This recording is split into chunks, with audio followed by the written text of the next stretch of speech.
This week was just a crazy week so far. We are on Wednesday and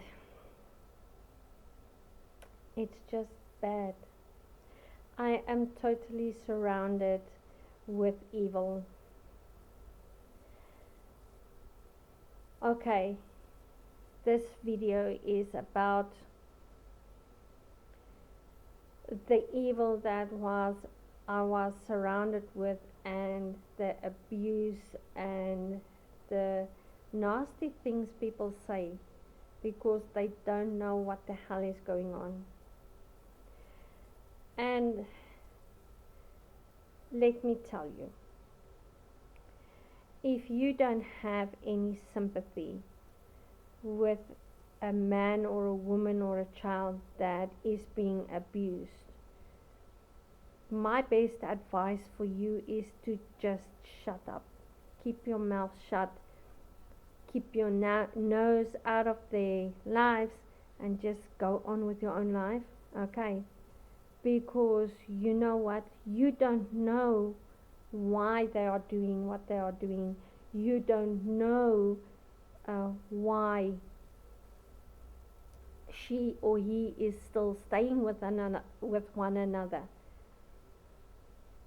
But if you cannot be humble and have sympathy, and you think it is that person's own fault, you know what? Keep quiet and go on with your own life, because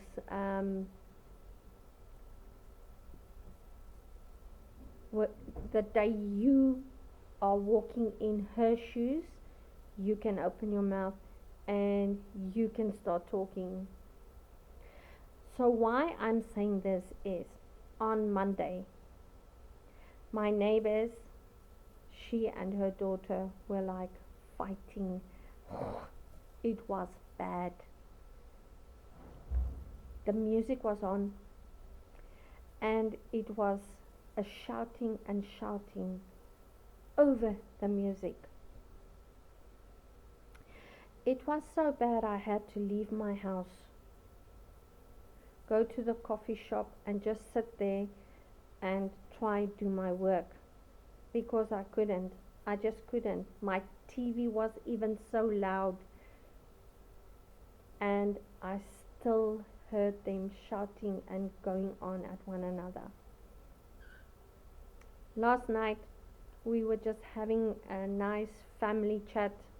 My son told my husband what he was doing during the day and what an awesome day he had, and we were just chatting. And then the neighbors at the back of me was like shouting at one another, and it was like bad. We know they do shout at one another, but this was bad.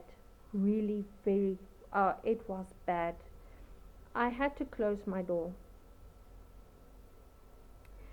But the thing is, why I'm making this video is the comment my neighbor at the back left, and it made me so furious and it hurt me so deeply.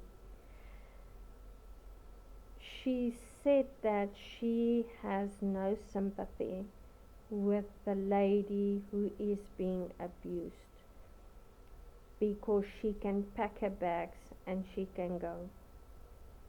And I told her, you know what, it's not always that easy. We don't know why it happens when it happens.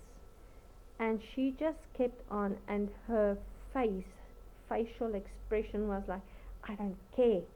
I don't have sympathy. I don't care about women going through abuse, because why do you stay with a man like that? And I said, you know what, fear is a nasty thing. And she was just like, she turned around and she went into her house and she turned around back and she said, no sympathy. I don't care. I have no sympathy. And it really hit a nerve, and I was like, okay, you know what, go into your house. But my point is, if you don't have anything good to say, then shut up. Don't say anything. If you have never been abused physically, mentally, uh, physically and mentally, and you don't know what it is, and you don't know what that person is going through. You know what? Keep quiet and keep your nose in your own business. Don't stuck your nose where it does not belong.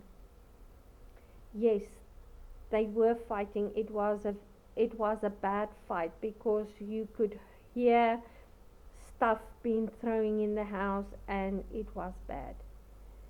And she took the baby because she was afraid, and I admire her for that.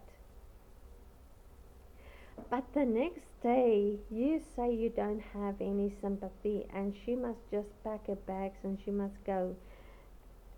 And even her own daughter said, how can you be so heartless?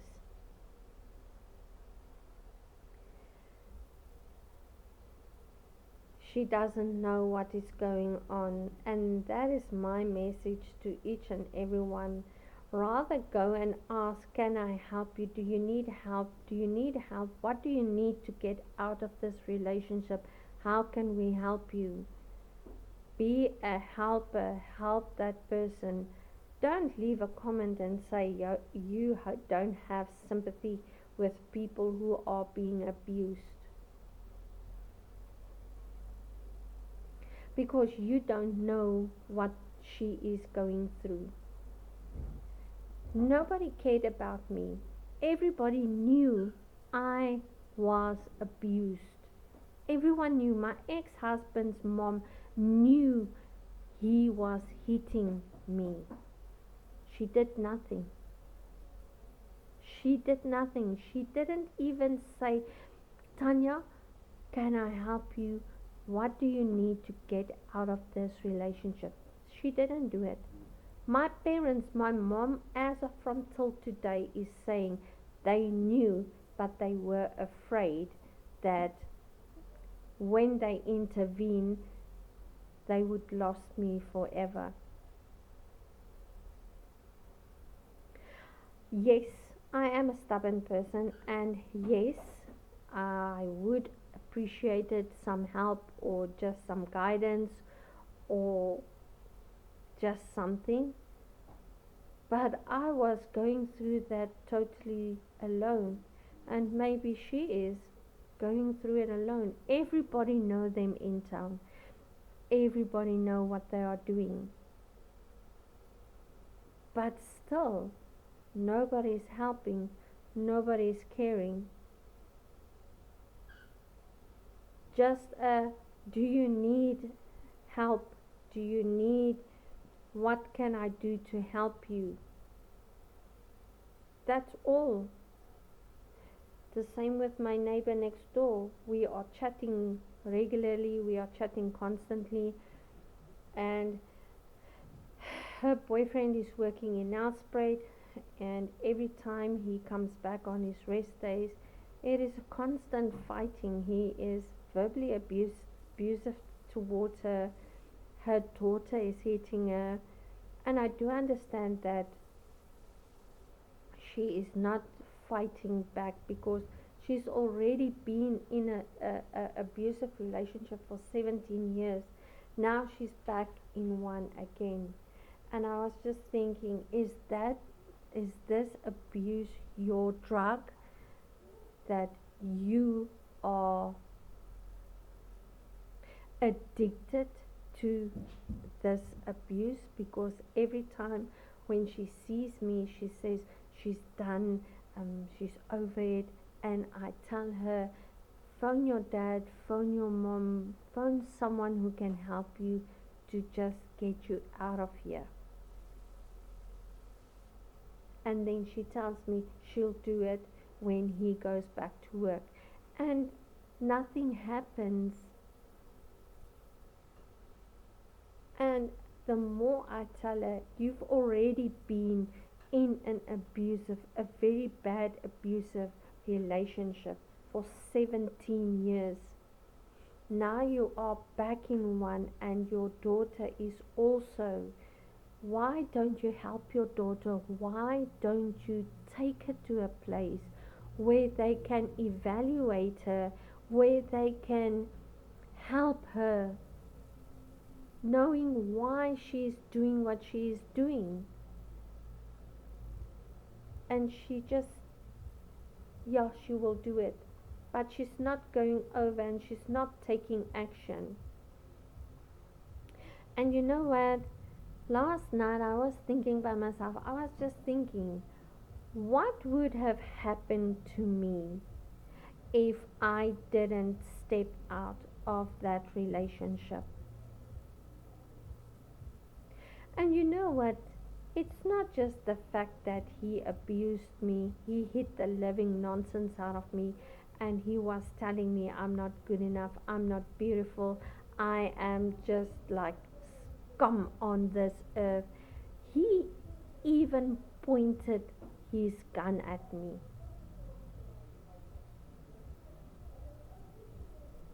And what must I do?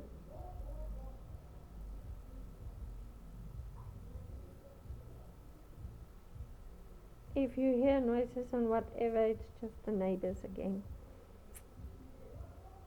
He he pointed a gun at me, so can you imagine the fear that I had every time I just saw his face? He slept with the gun next to the bed, that I was so afraid that I slept with the kids. I stayed awake. I was so tired. I stayed awake and waited that he goes to bed and sleep, that I can go and sleep with my kids. And 3 o'clock in the morning, I would go back to the room because he woke up about 4:30, so that he can just think that I slept next to him. That fear took over my whole life. But I stayed with him because I thought I'm doing my children a favor because they need to be with their dad. Biggest mistake of my life. Really the biggest mistake of my life. And I feel for the lady at the back as well. She has a small little girl and she's pregnant with the second one.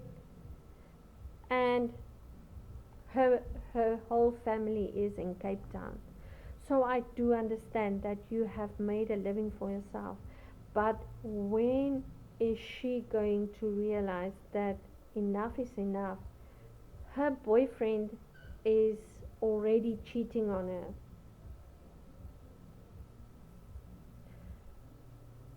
And she found it out yesterday, and that is why the that is what the fight was all about. But you know, fear and depression and anxiety, if that consume your whole life, you are stubborn. You even believe that nothing is wrong, everything is fine. My relationship is healthy.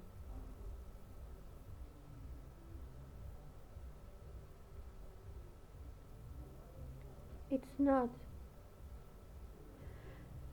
The day I stepped out of my relationship with my ex-husband was the day he almost killed me. He was pushing me against something. I had a big hole in my head, but when I looked down and I saw my two kids' faces, I just said, I'm getting in the car and I'm going. He didn't know it. It was in the middle of the night. I got in the car. I didn't even take anything. I took my daughter's nappy bag, the little bit of clothes I could get, and I left. And I drove the whole night through. And the worst part is that when I got home, my parents were not there, my brother were not at home, nobody was there. So I could go into my parents' flat and I stayed there. And when I got back, My face were like this big. I couldn't see through my eyes. I had blue marks under my eyes. My face was swollen because he hit the living shit out of me. And when my parents saw me, they wanted to go and kill him or whatever. And I just said, can you just help me? I was just saying, can you just help me? It's no use you go after him. It's done. I need help.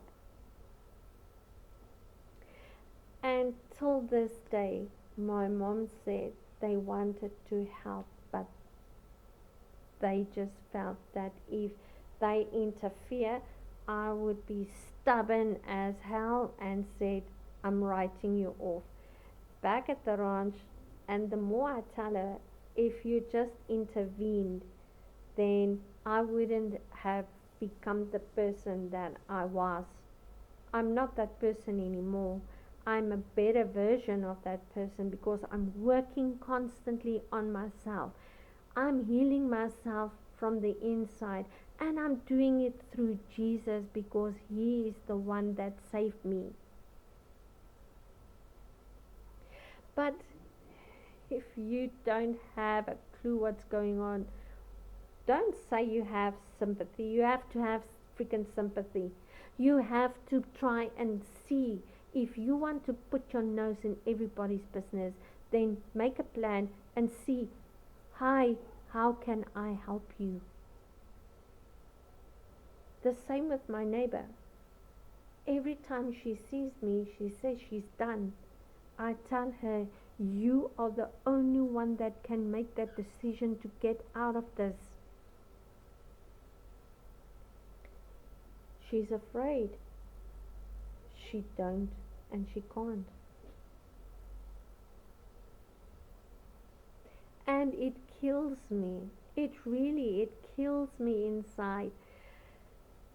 Knowing that that fear is just holding you back to a better future for yourself. You don't need a man or you don't need a woman in your life to make your life better. You only need yourself. And I had to heal myself from the inside. I was hardened woman. I had no heart. I had no feelings. I was just very hard. I didn't care. My excuse was life made me this way, and I will show life.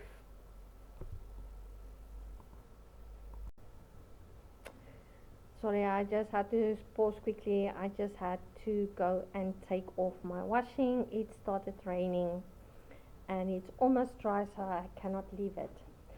But what I'm saying is, see rather how you can help someone than not helping them. And because I had no help and I was really hard. I didn't care. I cared about nothing. The most important thing in my life was my kids. That's it. And as life went by and I met my husband, he taught me how to be soft again. He taught me how to love again, the right way, not the abusive way. And there's a huge difference. I bought the digital mastery program and I thought it's gonna be easy. And I never thought that I had to heal first inside to get my mindset ready to start my own online business. I never realized that your mindset is playing such an important role in your life. And you saying that you don't have sympathy and you don't care about people that's being abused, I think you must go and change your mindset, because you know what, those people also need help. Unfortunately, they are the only ones that can get them out of that relationship, unless you need to phone the police and get a restraining order so that they don't need to get near one another.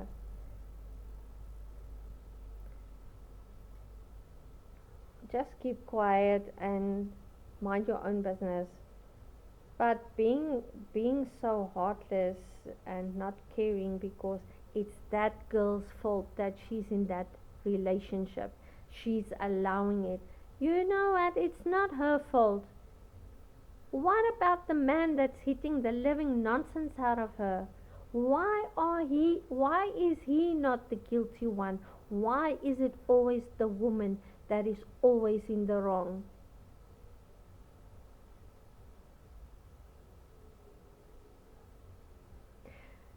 Because he doesn't have the guts to go and hit a man because he's frustrated with his wife, and the only one way he can do it is because it's an easy target.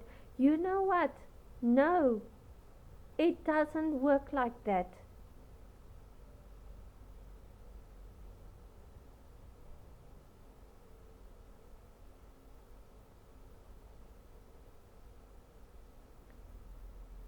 The woman is always the target. The woman is always, and hey, listen, there's a lot of men that's also being abused by their wives or by their spouses, but it is always the one that's being abused that's in the wrong.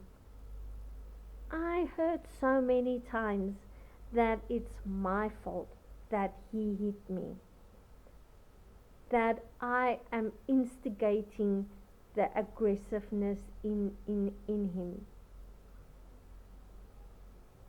And I, I started believing it, that it's true. Yes, it's my fault. Until I realized that, hey, it's not my fault. I didn't do anything wrong. I was the victim. I was just afraid to get out of that relationship because I was afraid I'm going to be alone for the rest of my life. And that is the only person I thought he was the love of my life.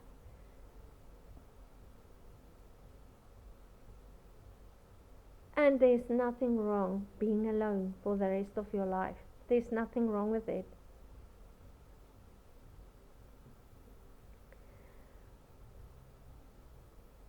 And he wasn't even good to the kids. But I thought it's the right thing to do, to stay with him because for the kids, until I saw their faces the last time he lifted his hands for me.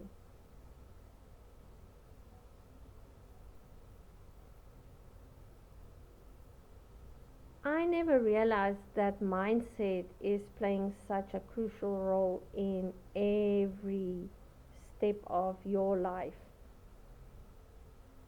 I would have been the victim if I didn't change my mindset, if I didn't invest it in myself, buying this online blueprint and realizing first I need to be healed and to be saved before I will be able to be the CEO and the director of my company, because I was always feeling sorry for myself. I'm sorry, I didn't do that. But I was always fighting. But I did it the wrong way, the wrong methods. I used all the wrong stuff. making me the victim. I was the victim, but now I can use my story to help others. And it's not easy working on your mindset. It's not easy to get rid of that depression that was part of your life for so long.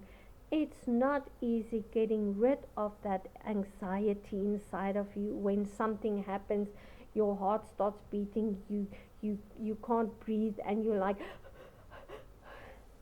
I know exactly how that feels. And it's not easy getting rid of it. It's not easy to let go because you want to keep holding on to it. But as I started releasing it, I became a much better person. I'm making videos. I don't even stand in front of a camera for a photo. I don't.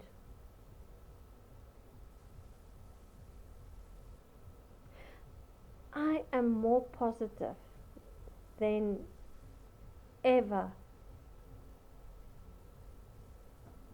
And I am changing my life for the good, to be an example for my children, for my grandkids, to show Oma is doing so great. Oma, what are you doing? That I'm working on my mindset and I'm making myself a much better person. But if you don't know what people is going through, and if you don't know how to help or have a little bit of sympathy, just keep quiet, please. That's all I'm asking. Just keep quiet. We don't need people like you. Mind your own business then. Stay out of their lives. Don't interfere. And you know what? It is easy to say if they don't apologize. Abusive people don't apologize to one another. He never apologized. He just said, okay, I'm sorry, it will never happen again. And then half an hour it happens again. He never ever sincerely apologized and said, I am so sorry for what I did to you and to your kids. So if you have no sympathy for people that's being abused, stop shouting at your kid when he's not doing his homework, because that's also a sign of abuse. And just be a humble, nice person, or just keep your mouth shut, because you don't know what that person is going through. You don't know the hurt inside of her. Every abusive person is hiding their hurt so deep. Nobody knows about it.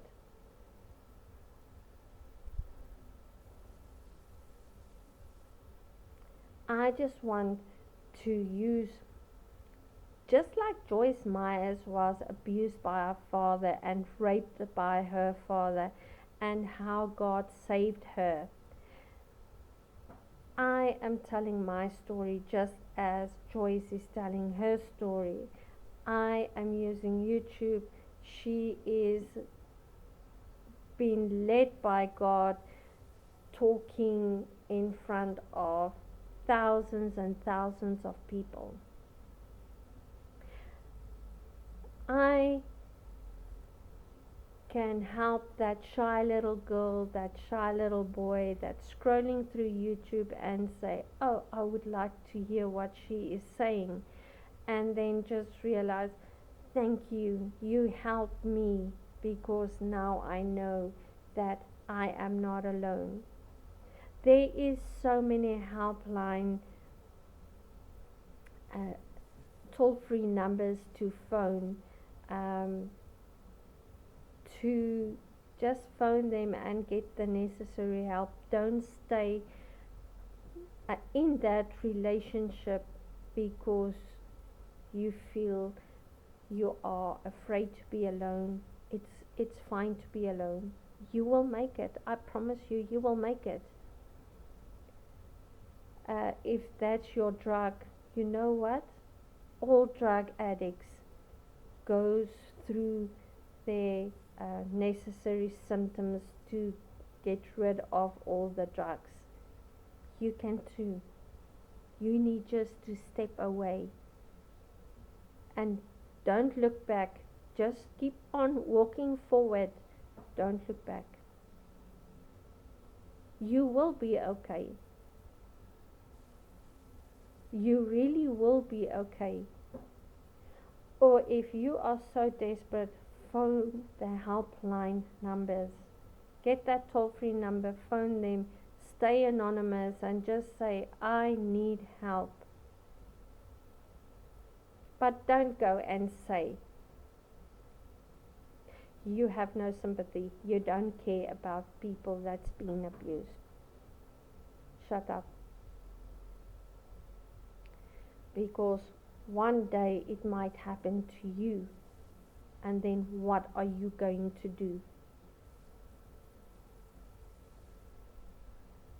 Being in an abusive relationship is not the easiest relationship that there is. Never. You are constantly living in fear.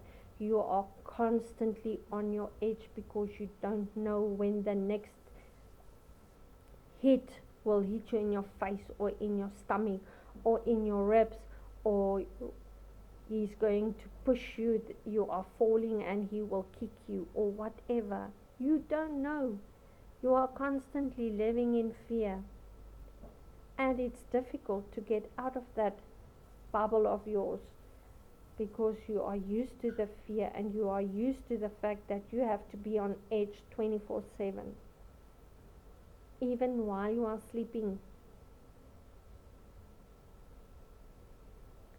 Let's help one another